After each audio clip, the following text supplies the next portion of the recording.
بسم اللہ الرحمن الرحیم.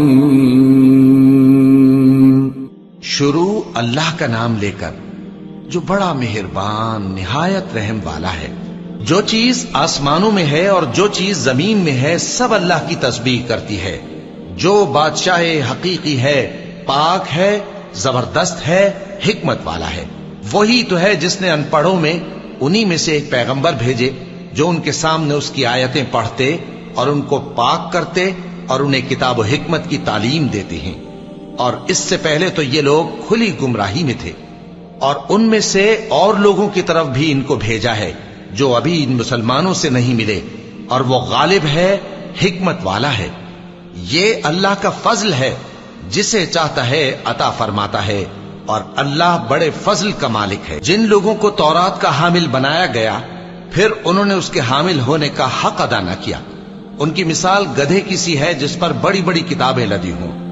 جو لوگ اللہ کی آیتوں کی تکذیب کرتے ہیں ان کی مثال بری ہے اور اللہ ظالم لوگوں کو ہدایت نہیں دیتا.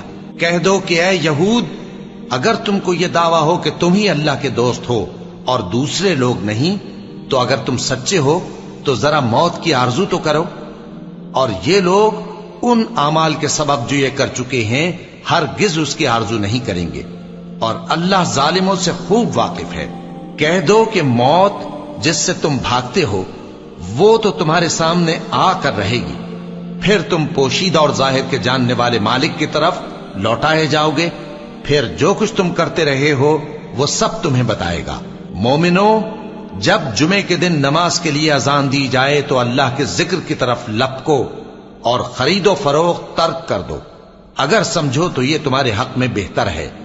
پھر جب نماز ہو چکے تو زمین میں پھیل جاؤ اور اللہ کا فضل تلاش کرو اور اللہ کو بہت بہت یاد کرتے رہو تاکہ کامیاب ہو جاؤ.